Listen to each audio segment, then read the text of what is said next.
All right, so we are here with our third candidate now, Odysseus Bostick, one of the 4 candidates to replace Bill Rosendahl on CD11. We just finished the Livable Streets candidate forum about a half hour ago now.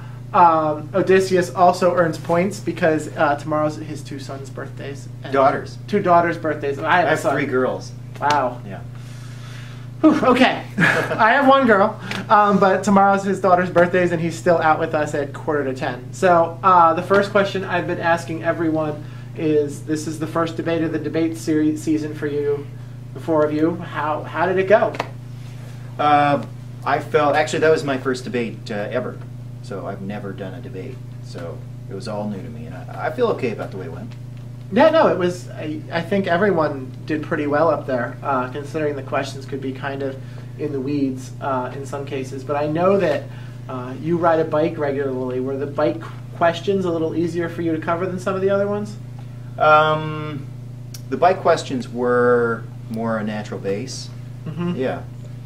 All right. I also grew up in an area where biking was not supported, and so I've had everything from bricks to lumber to scary hillbillies chasing me down on my bike, so I'm sensitive to the needs of. So this is like bike paradise here now, like compared to some of the. Compared to that, actually, yeah. It is bike paradise. I think one of the things tonight is we heard only a handful of really sort of fresh, big ideas, and one of those was one you put out, which was sort of a citywide movement to convert somewhere between 1% and 5% of the parking spaces in an area into bike corrals.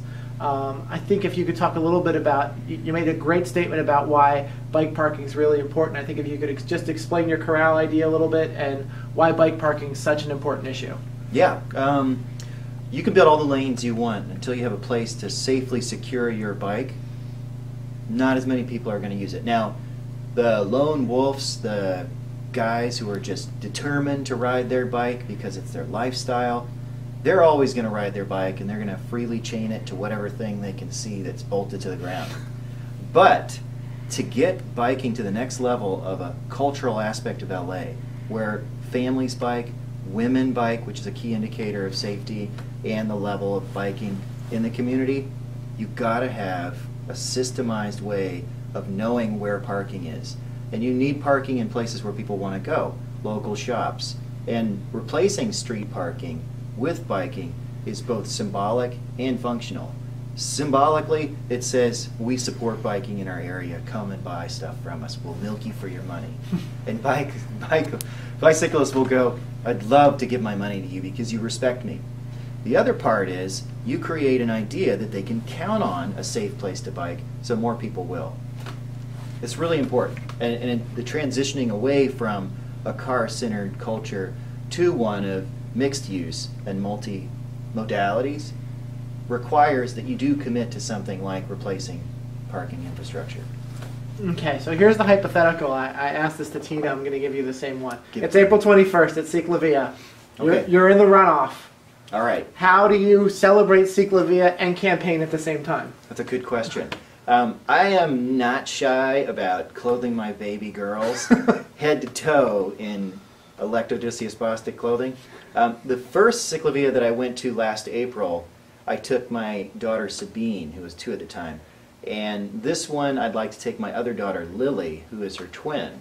It was a great experience last time for 2 reasons.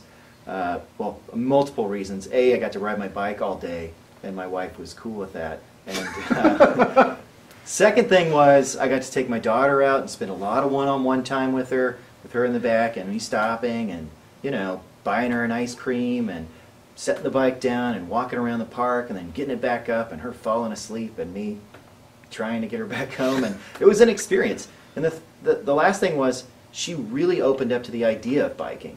And so for months after that, when she would see a bike, she would flip out. Sometimes hysterically so, which was negative, but a lot of the times she was actually really just into the idea of biking. And now still, she loves bikes. Anytime she sees a bike!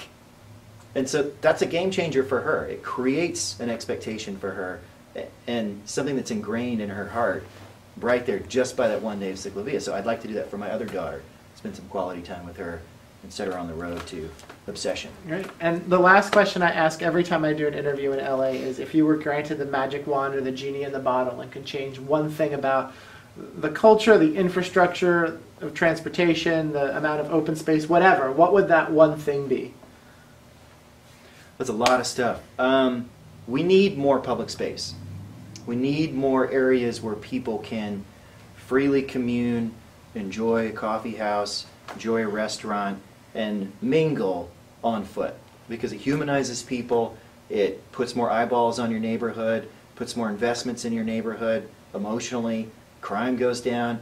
When you have more public space available, your neighborhood is closer and it's safer. So more public space for sure. Great. All right. Well, hey, thanks for coming out tonight. Good night. Good luck in the election. Thank you. Thank you. Take care. Thank you.